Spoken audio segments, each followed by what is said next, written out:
ఓం శ్రీం హ్రీం క్లీం గ్లౌం గం గణపతయే నమః వరవరద సర్వజనం మే వశమానయ స్వాహ. ఓం ఐం హ్రీం శ్రీం శ్రీమాత్రే నమః శివశక్త్యైకరూపిణ్యై ఓం నమః శివాయ. ఓం ఓం ఓం శ్రీ గురుభ్యో నమః. మొగిలిచర్ల వేణుగోపాల దత్తాత్రేయ స్వామినే నమః. ఓం సామం జామీం ఓం రాం దోం త్రం గణం ఓం నమః శివాయ. వేణు దత్తాత్రేయ నమో. ఓం ఐం ద్రౌ భ్రూం శ్రీం వేణు దత్తలక్ష్మీదేవ్యై నమః. ఓం హ్రీం రాం హ్రీం రాం విష్ణుశక్తయే నమో. కమలవల శ్రీమేరుచక్రమో నమః. ఓం అరుణాచలేశ్వరాయ నమః. ఓం శ్రీమాత్రే నమో.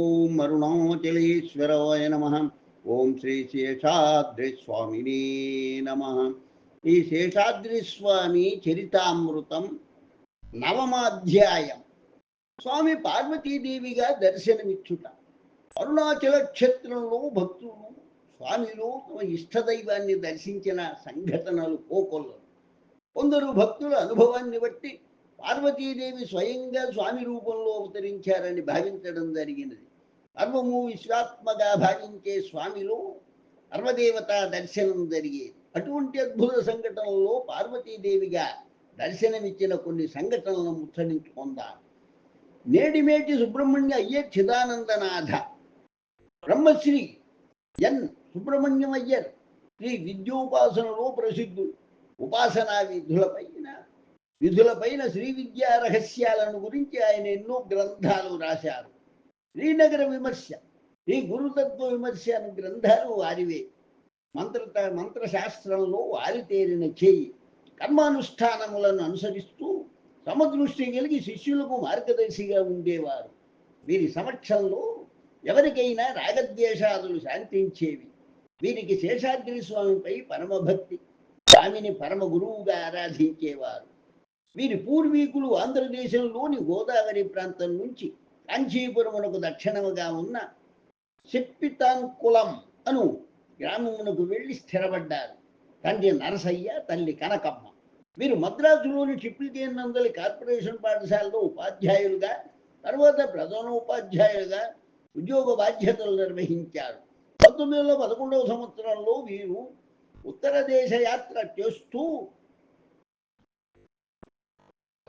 ప్రయాగులు గుహ్యానందనాథ అను అవధూతను కలిసి వారి ద్వారా శ్రీ విద్య మంత్రోపదేశం పొందారు.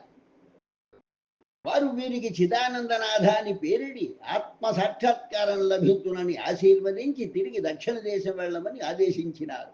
తిరిగి గురుని భౌతిక శరీర దర్శనం ఎప్పుడు లభించునని గురువైన గుహ్యానందనాథను ప్రశ్నించగా వారు సమాధానమిస్తూ తిరుత్తణిలోని సుబ్రహ్మణ్య స్వామి విగ్రహంలో తన రూపు కనిపిస్తుందని చెప్పినారు. వీరు 1946వ సంవత్సరం నుండి తిరుత్తణిలో వైభవ ఉత్సవం పేరిట విభూతి అభిషేకమును ప్రవేశపెట్టినారు. శ్రద్ధాళువులు అయిన శ్రీ విద్యోపాసకులకు ఆనాటి నుంచి వైభవ అభిషేకం నాడు గుహ్యానందనాథుని యొక్క రూపము తిరుత్తణి సుబ్రహ్మణ్య స్వామిలో కనిపించసాగినది. 5/25/1920 వీరు ఒకసారి మద్రాసు నుంచి శేషాద్రి స్వామి దర్శనానికి తిరువన్నామలై వచ్చి స్వామిని కలిసి భక్తితో నమస్కరించారు. అప్పుడు శేషాద్రి స్వామి సుబ్రహ్మణ్య అయ్యర్తో, రేపు ఉదయం బ్రహ్మముహూర్త సమయంలో ఇళయనారు గుడికి రమ్ము అని ఆదేశించారు. స్వామి ఆదేశానుసారం బ్రహ్మముహూర్త సమయంలో సుబ్రహ్మణ్య అయ్యర్ ఇళయనారు గుడికి వెళ్ళగా అప్పుడు ఒక విశేషం జరిగినది. శేషాద్రి స్వామిని అయ్యర్ చూస్తుండగా స్వామి వారికి పార్వతీదేవి రూపంలో దర్శనమిచ్చారు. శ్రీ విద్యోపాసకుడైన అయ్యరుకు అమ్మవారి దర్శనంతో బ్రహ్మానందమైనది. అటు పిమ్మట శేషాద్రి స్వామి అయ్యరుకు ఉపదేశం చేసి అనుగ్రహించారు. నటేశ అయ్యర్ ఆది అన్నామలై స్వామికి బంధువైన ఏ నటేశ అయ్యర్ ఆది అన్నామలైలో నివసించేవారు. వారికి సంతానం లేదు. వారు ఒకనాడు ఇడ్లీలు తెచ్చి స్వామికి ప్రసాదంగా భక్తితో సమర్పించగా స్వామి ఒక ఇడ్లీలో కొద్ది భాగం తిని మిగిలిన ఇడ్లీని నటేశ అయ్యరికిచ్చి నీకు త్వరలో సంతానం కలుగుతుంది అని ఆశీర్వదించారు. నటేశ అయ్యరు స్వామి తిని ఇచ్చిన ఇడ్లీని ప్రసాదంగా స్వీకరించగా తర్వాత కాలంలో వారికి మగపిల్లలు ఆడపిల్లలు కలిగారు. వేరొక సందర్భంలో నటేశ్ అయ్యర్ తిరిగి స్వామిని కలిగగా స్వామి అతనితో నీకు పుట్టబోయే కుమారులకు నుదురున వైష్ణవ చిహ్నమైన 3 నిలువు నామాలు ఉంటాయని చెప్పారు. ఆయన చెప్పినట్లే నటేశ అయ్యర్కు 3 నిలువు నామాలు నుదుటిన కలిగిన కుమారుడు పుట్టడం జరిగినది. నటేశ అయ్యర్ కుమారులకు 4వ సంవత్సరం వయస్సు రాగా 4వ సంవత్సరం దాకా వయస్సు దాకా ఆరోగ్యవంతుడుగా ఉండేవారు. 5వ సంవత్సరం రాగానే ఉన్నట్టుండి విషజ్వరం, దానితో పాటు మసూచి సోకగా చూపు పోయింది. కనుగుడ్లు ముందుకు వచ్చాయి. జ్వరము మసూచి తగ్గిన తర్వాత చూపు తిరిగి వచ్చుటకు వైద్యం చేయించసాగింది. కానీ ఫలితం కనిపించనందున వారు స్వామి వద్దకు వచ్చి తన కుమారుని దుస్థితిని స్వామికి తెలిపి అన్ని ప్రయత్నములు చేసి నన్ను చూపు రాలేదని కుమారుని అనుగ్రహించమని మొరబెట్టుకున్నారు. అప్పుడు స్వామి పిల్లవాడిని నా వద్దకు తీసుకుని రమ్మని అన్నారు. ఇప్పుడే తీసుకొని వస్తానని అయ్యర్ స్వామితో చెప్పి ఆది అన్నామలై వెళ్ళి పిల్లవాడిని స్వామి సమక్షములకు తీసుకొని వచ్చాడు. అప్పుడు స్వామి అతనితో నా వద్దకు అనగా ఇక్కడకు కాదు, అమ్మవారి సన్నిధిలో వదిలిపెట్టు, రాత్రంతా పిల్లవాడు అతడినే ఉండాలి అని చెప్పారు. అయ్యరు ఆపీతకు కుచాంబాలయంలోనికి వెళ్ళి అర్చకులతో స్వామి చెప్పిన మాటలు చెప్పగా అర్చకులు రాత్రి కాగానే పిల్లవాడిని గర్భగుడిలో వదిలి తలుపులు పూసుకొని వెళ్ళిపోయి ఉదయం అర్చకులు వెటంకాయ కొట్టి కర్పూరహారతినిచ్చి గర్భగుడి తలుపులు తెరవగానే పిల్లవాడు స్వయంగా పరిగెత్తుకొని బయటకు వచ్చి తన తండ్రి వద్దకు వచ్చాడు. అప్పుడు అతని కన్నులు చిత్రముగా నయమై ఉండేది. ఈ అద్భుతమును చూచి తిరువన్నామలై వాసులు చాలా రోజులు స్వామి మహత్యమును గొప్పగా చెప్పుకుంది. ఈ సంఘటనతో స్వామి పార్వతీదేవి అభిన్నులని నిరూపితమైనది. స్వామిని అభిమానించే నాటుకోట్ల వంశానికి చెందిన మేజప్ప చెట్టియార్ నటేశ్ అయ్యర్ స్వామికి బంధువుగా అతనికి సహాయం చేయాలని భావించగా అతని యోగ్యతను మనసులో ఉంచుకుని నటేశ్ అయ్యర్ కుమార్తె వివాహానికి ఆర్థిక సహాయం చేసి ఆదుకున్నారు. ఆగిన దేవాలయ రథచక్రాలు కదులుట. అరుణాచలేశ్వరుని కార్తీక మహోత్సవాలలో ఒకనాడు ఉన్నామలయ్యమ్మ ఉత్సవ విగ్రహాలను రథంపై ఉంచి ఊరేగించుతుంటే రథము ముందుకు కదలక నిలిచిపోయినది. వేల మంది భక్తులు రథాన్ని లాగినను 2 గంటల సేపు రథచక్రాలు కదలలేదు. ఆ సమయంలో ఎచ్చటి నుంచో స్వామి అక్కడికి వచ్చి తను భక్తులతో పాటు చేయి వేసి లాగసాగారు. అప్పుడు స్వామి వచ్చాడని రెట్టింపు ఉత్సాహంతో భక్తులు కూడా రథాన్ని లాగారు. అద్భుతంగా అప్పటి వరకు కదలని చక్రాలు కదలడం, రథోత్సవం నిర్విఘ్నంగా జరగడం జరిగింది. రథం కదలగానే భక్తులు ఆనందపడి ఉన్నామలయ్యమ్మ స్వయంగా తన రథాన్ని స్వామి రూపంలో లాగి రథోత్సవం నిర్విఘ్నంగా జరుపుకున్నదని భావించినారు. వెంకట్రామనను బాలుడు ఉన్నామలయ్యమ్మ దర్శనం పొందడం. వెంకట్రామనను 15 సంవత్సరాల వయస్సు గల బాలుడు సాయం సమయంలో సంధ్యావందనం పూర్తి చేసుకొని విభూతి కుంకుమధారణ చేసి ఆపేత కుచాంబ దర్శనానికి అరుణాచలేశ్వరుని తూర్పు రాజగోపుర ద్వారం గుండా విడుట నిత్యకృత్యం. రాజగోపురం దాటగానే తొలుత కనిపించే కంబత్తు ఇళయనారు గుడి దగ్గర ఉన్న స్వామి వెంకటరామను చూచి ఎచ్చడికి వెళుతున్నామని ప్రశ్నించగా బాలుడు ఉన్నామలయ్యమ్మ దర్శనానికి పోతున్నానని ప్రత్యుత్తరం ఇచ్చాను. అప్పుడు స్వామి బాలునితో ఇచ్చటనే అమ్మను దర్శించుతావా అని అంటూ ఆ బాలుని కళ్ళు మూసి ఇప్పుడు చూడు అని అనగా బాలుడు ఉన్నామలయ్యమ్మ దర్శనాన్ని మనోనేత్రంతో పొందినాడు. ఉన్నామలయ్యమ్మ ఏ రంగు చీర ధరించి ఉన్నదని స్వామి ఆ బాలుని ప్రశ్నించగా పసుపు రంగు చీర అమ్మవారు ధరించి ఉన్నదని ప్రత్యుత్తరం ఇచ్చాను. వెంబట అమ్మ ఏ రకమైన పూలహారము మెడలో ధరించి ఉన్నదని స్వామి తిరిగి ప్రశ్నించగా ఆ బాలుడు ప్రత్యక్షంగా అమ్మను చూస్తూ మల్లెపూలతో వల్లిన ఆహారము మెడలో ధరించి ఉన్నదని చెబుతూ అమ్మ ధరించిన ఆభరణాలను, కిరీటాన్ని, నడుముకు ధరించిన వడ్డాణమును, కాళ్లకు ధరించిన గొలుసులను అద్భుతంగా వర్ణించి చెప్పడం జరిగింది. తర్వాత స్వామి ఆ బాలుని కళ్ళపై ఉంచిన తన చేతిని తీసివేసి ఉన్నామలయ్యమ్మ దర్శనానికి వెళ్ళమని ఆ బాలునికి అనుజ్ఞనివ్వగా అతను అమ్మ దర్శనానికి వెళ్ళినాడు. ఉన్నామలయ్యమ్మ గుడిలో అమ్మ కట్టుకున్న పసుపు రంగు చీర, ధరించిన మల్లెపూదండ, ఆభరణాల స్వామి అనుగ్రహంతో తను ముందుగానే చూచిన అమ్మవారి రూపము, అలంకరణలు ఒకే విధంగా ఉండటంతో ఆ బాలుడు సంభ్రమాశ్చర్యమునకు గురి అయినాడు. స్వామి ఉన్నామలయ్యమ్మ భక్తుల ఎదుట ఎల్లప్పుడూ అవ్యాజమైన ప్రేమను చూపేవారు. స్వామి పార్వతీదేవి అభిన్నులు అని చెప్పుటకు ఈ సంఘటన ఒక తాత్కాలం. సౌరాష్ట్ర బ్రాహ్మణ దంపతులు స్వామి అనుగ్రహమున సంతానం పొందడం. మధురలో సౌరాష్ట్ర బ్రాహ్మణ దంపతులు నివసించేవారు. వారికి సంతానం కలగలేదు. వారు క్షేత్ర దేవత అయిన మీనాక్షీదేవిని సంతానాన్ని అనుగ్రహించమని నిత్యము ప్రార్థించేవారు. ఇట్లా 2 సంవత్సరాలు గడువుగా ఒక రాత్రి స్వప్నంలో మీనాక్షీదేవి ఆ బ్రాహ్మణులకు దర్శనమిచ్చి, తిరువణ్ణామలైలో ఉన్న శేషాద్రి స్వామిని కలిసిన నీ అభిష్టం నెరవేరునని చెప్పడంతో ఆ దంపతులు తిరువణ్ణామలై వచ్చారు. ఆ దంపతులు వారం రోజులు స్వామి కోసం వెతికి చివరకు ఉన్నామలయ్యమ్మ సన్నిధానంలో స్వామిని దర్శించి నమస్కరించారు. అప్పుడు స్వామి ఆ సౌరాష్ట్ర బ్రాహ్మణునితో, మధుర మీనాక్షీదేవి మిమ్మల్ని ఇచ్చటకు పంపినరా అని ప్రశ్నించగా, ఆ దంపతులు సంభ్రమాశ్చర్యముల కూడి మీనాక్షీదేవి ఆదేశంపై ఇచ్చటకు వచ్చామని చెప్పి స్వామి ఆ దంపతులను దగ్గరకు పిలిచి కొంగుముళ్ళు వేసి ఇక పోయి రావచ్చునని అన్నారు. ఆ దంపతులు స్వామి వద్ద సెలవు తీసుకొని 4 అడుగులు వేశారో లేదో స్వామి వారి దగ్గరకు పోయి కొంగుముళ్ళు విప్పి మీ అభీష్టం సిద్ధిస్తుంది, పుత్రప్రాప్తి అవుతుంది అని అన్నారు. ఈ సన్నివేశం జరిగిన ఒక సంవత్సరానికి ఆ దంపతులకు ఒక మగపిల్లవాడు పుట్టాడు. వారు ఆ అబ్బాయికి శేషాద్రి అని నామకరణం చేశారు. అప్పటి నుంచి ఆ బ్రాహ్మణ దంపతులు ప్రతి సంవత్సరం మధుర నుంచి తిరువణ్ణామలై వచ్చి వారం రోజుల పాటు స్వామి సన్నిధిలో ఉండి సేవ చేసుకునేవారు. ఈ సంఘటన వలన శేషాద్రి స్వామికి పరదేవతకు అభేదమని తెలుస్తున్నది. అన్నీ తెలిసిన కాళిదాసు అమ్మవారిని సృష్టిస్తూ దయమాన దీర్ఘనయన దేశిక రూపేణ దర్శితభ్యుదయం వామకుజ నిహిత విదం వరదం సంగీత మాతృకం వందే అని అన్నారు. స్పర్శ దీక్ష నహి జ్ఞానేన సదృశం పవిత్రమిహ విద్యతే తత్స్వయం యోగ సంసిద్ధ కాలేనాత్మని విందతి. జ్ఞానమునకు సాటి అయినది ప్రపంచంలో లేదు, దానికంటే పవిత్రమైనది లేదు. యోగమాచరించడు యోగి కాలము జరువు కొలది మోక్షమునకు దగ్గరి వాడగు అని గీతావాక్యం. లోకములో ప్రజల దుఃఖానికి కారణం అజ్ఞానమే. జ్ఞాన లాభము ఉపాసన లాభం వలన కలుగు. ఉపాసనా సౌకర్యమునకు పూర్వపుణ్య సంస్కారం ఉండవలని. పుణ్య సంస్కారము భగవద్ అనుగ్రహం వల్ల కానీ లభించదు. ప్రజలు ఇట్లు కార్యకారణ చక్రంలో చిక్కుని తపిస్తూ ఉంటారు.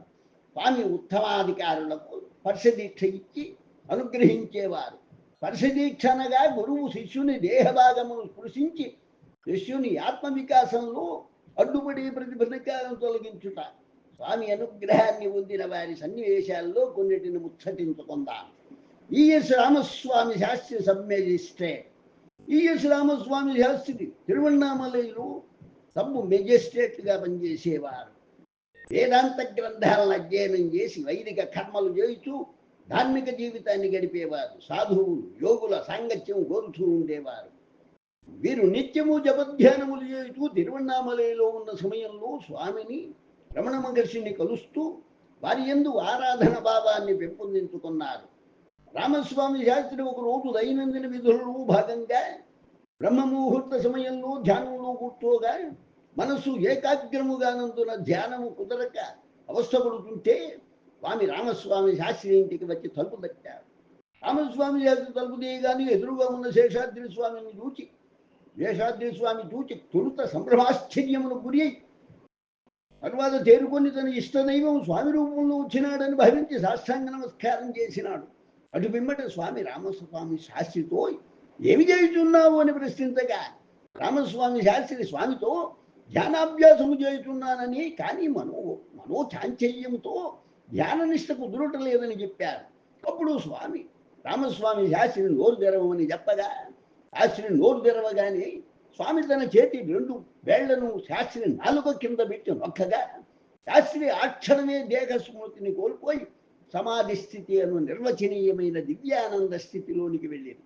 ఒక అరగంటకు శాస్త్రి సమాధి స్థితి నుండి బయటపడి సాధారణ స్థితికి వచ్చి అప్పటిదాకా స్వామి శాస్త్రి ఎదురుగానే కూర్చొని ఉండి శాస్త్రితో ధ్యానం అంటే ఇప్పుడు నీవు పొందిన స్థితి అని చెప్పి అతని ఇంటి నుండి బయటకు వచ్చారు. ఈ సంఘటన జరిగిన తర్వాత శాస్త్రి గారిలో ఒక ఉదాత్త పరిణామం ఏర్పడినది. రామస్వామి శాస్త్రి గారిలో పరమశాంతి నిండుదనం నెలకొన్నది. ఆధ్యాత్మిక అభ్యున్నతి ఏర్పడగా రామస్వామి శాస్త్రి తనకు ఆత్మానుభవాన్ని ఇచ్చిన గురుదేవులు శేషాద్రి స్వామిని స్మరిస్తూ ఈ కింది శ్లోకాలను నిత్యం ఉచ్చరించేవారు. అంగుళ్యగ్రేణ దేహేస్మిన్ గహ్వరే శృంబరం జగః బ్రహ్మ ప్రదర్శితం చేద తస్మై సోడాగ్రయే నమః. తన 2 వేళ్ళు నా నోట్లో ఉంచి బ్రహ్మానుభవాన్నిచ్చిన సోణాచలవాసి అయిన శేషగురువుకు నా నమస్కారము. ధన్యోస్మి కృతకృత్యోస్మి యస్యనుగ్రహలేశతత్ కరుణామూర్తయే తస్మై శేషాద్రిగురవే నమః. నా పూర్వజన్మ సుకృత బలంగా నన్ను అనుగ్రహించి ఆశీర్వదించిన కరుణామూర్తి సోణాచల వాసి అయిన శేషగురువుకు నా నమస్కారములు. అజ్ఞానతిమిరాంధస్య జ్ఞానాంజనశలాకయ చక్షుర్ములీలితం ఏన తస్మై శేషాద్రయే నమః. అజ్ఞానం వలన అంధుడైన నాకు జ్ఞానమును కాటుకను కన్నులకు పూసి కళ్ళు తెరపించిన శేషగురువుకు నా నమస్కారములు. మురుగేశ మొదలయారు చిత్తూరు, మురుగేశ మొదలయారు తిరువణ్ణామలైలో పోలీసు ఇన్స్పెక్టర్గా పనిచేసిన శివప్రకాశ మొదలయారు మరదలి భర్త షడ్డకు వీరు సబ్ రిజిస్ట్రార్గా పనిచేసి పదవీ విరమణ చేసి చిత్తూరులో నివసించేవారు.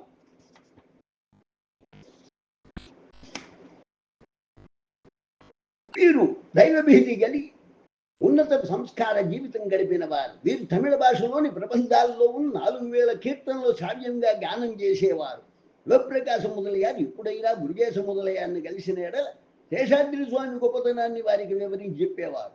శివప్రకాశ మొదలయ్యారు ద్వారా స్వామి గొప్పతనాన్ని వినటం వల్ల స్వామిని ఒకసారి కలవాలనే సంకల్పం వారిలో ఏర్పడినది. బంధువు తిరువణ్ణామలైలో మరణించగా వారి అంత్యక్రియలకు మురుగేశ మొదలయ్యారు తన కుటుంబంతో పాటు తిరువణ్ణామలై వచ్చి కొద్ది రోజులు ఉన్నారు. మురుగేశ మొదలయ్యారు తిరువణ్ణామలైలో ఉన్న సమయంలో ఉదయం సాయంత్రం స్వామిని కలిసి నమస్కరించేవారు. ఒకనాడు మురుగేశ మొదలయ్యారు స్వామిని కలిసి నమస్కరించి ఆధ్యాత్మిక జ్ఞానాన్ని బోధించ వేడుకున్నారు. పవిత్ర హృదయుడైన మురుగేశ మొదలయ్యారు వ్యక్తిత్వం స్వామికి తెలుసు కనుక స్వామి వెంటనే మురుగేశ మొదలయ్యారుని ఎళయనారు గుడిలోని తీసుకుని పోయి పద్మాసనంలో కూర్చోబెట్టి సహస్రార చక్రంపై తన వేలితో నొక్కారు. వెంటనే మురుగేశ మొదలయ్యారు కుండలి జాగృతి అయి పరమానందంతో హరే రామ శేషాద్రి అంటూ నృత్యం చేస్తూ ఎగురుచూ బాహ్య ప్రకృతిని మరచి తన ధోతి జారిపోయినను రక్షబెట్టక దైవాన్ని కీర్తన చేయసాగారు. ఇంతలో మురుగేశ మొదలయ్యారు చుట్టూ జనం చేరి అతని ప్రవర్తన చూచి ఉన్మాదుడుగా మారినాడని భావించి శివప్రకాశం మొదలయ్యారుకు తెలియజేసినారు. ఈ సంఘటన జరిగిన సమయంలో రాశి అరుణాచల మొదలయ్యారు కూడా స్వామి వద్ద ఉన్నారు. శివప్రకాశ మొదలయ్యారు మురుగేశ మొదలయ్యారు కుటుంబ సభ్యులను స్వామి వద్దకు తీసుకుని వచ్చి మురుగేశ మొదలయ్యారు రామనామాన్ని ఉచ్చరిస్తూ కుప్పిగంతులు వేస్తూ ఉంటే అతని ప్రవర్తన చూచి ఆందోళన పడ్డారు. వారు స్వామితో స్వామి ఏమిటి ఇతని దైవోన్మాదం అని అనగా స్వామి అతనికి ప్రత్యుత్తరమిస్తూ ఇతను పూర్వజన్మలో పట్టినాదు పిళ్ళయ్యను యోగి ఆత్మానుభూతి నిమ్మని కోరినాడు. పరిపక్వానికి వచ్చాడు కావున అతని కుండలి జాగృతం చేయబడినది, కర్పూరం వెలిగించబడినది, నేనేమి చేతును అని చెప్పాడు. మురుగేశ మొదలయ్యారు 3 రోజుల వరకు నిరంతరం రామనామాన్ని ఉచ్చరిస్తూ బాహ్యస్మృతి కోల్పోయి తిరువణ్ణామలైలోని వివిధ ప్రదేశాలకు ముఖ్యంగా రమణ మహర్షి సన్నిధికి వెళుతూ బంధువులు ఇంటికి రమ్మని పిలిచినను వారిని లక్ష్యపెట్టగా దైవోన్మాదంతో ఉన్నారు. అప్పుడు మురుగేశ మొదలయ్యారు సాధారణ స్థితికి తీసుకుని రమ్మని శివప్రకాశ మొదలయ్యారు స్వామిని ప్రార్థించగా స్వామి అందుకు అంగీకరించారు. 3వ రోజున మురుగేశ మొదలయ్యారు సాధుసత్రం వద్దకు రాగా స్వామి అతన్ని చూచి నెమ్మదిగా మాట్లాడుతూ ఇక నీవు ఇంటికి వెళ్ళు అని చెప్పడంతో మురుగేశ మొదలయ్యారు శివప్రకాశం ఇంటికి తిరిగి వచ్చారు. ఆ రాత్రి శివప్రకాశ మొదలయ్యారు ఇళయనారు గుడిలో స్వామిని కలియగా స్వామి అతనితో మాట్లాడుతూ మురుగేశ మొదలయ్యారులో జాగృతమైన కుండలిని శక్తి ప్రభావం వల్ల సాధారణ స్థాయికి రావడానికి ఇంకా కొన్ని రోజులు పడుతుంది, అతనికి ఎటువంటి హాని జరుగుదని చెప్పారు. కొద్ది రోజుల తర్వాత మురుగేశ మొదలయ్యారు సాధారణ స్థితికి వచ్చి చిత్తూరులో నివసిస్తూ సంపూర్ణ ఆత్మజ్ఞానిగా యోగిగా మారినారు. ఈ గ్రంథము ప్రచురితమైన సమయానికంటే 1939వ సంవత్సరం నాటికి మురుగేశ మొదలయ్యారు చిత్తూరులో నివసించేవారు. స్వామి స్పర్శ దీక్షనిత్రుడ ద్వారా ఉన్నత సంస్కారవంతుడైన ఒక భక్తులకు ఆత్మసాక్షాత్కారం కలిగించిన సంఘటన ఇది. ఈ విధంగా స్పర్శ దీక్ష కూడా ఇచ్చినటువంటి స్వామి శ్రీ శేషాద్రి స్వామి. శ్రీ శేషాద్రి స్వామి చరితము 9వ అధ్యాయం సంపూర్ణమైనది. లోకా సమస్తా సుఖినో భవంతు, లోకా సమస్తా సుఖినో భవంతు, లోకా సమస్తా సుఖినో భవంతు. ఓం శాంతి శాంతి శాంతి. స్వస్తి.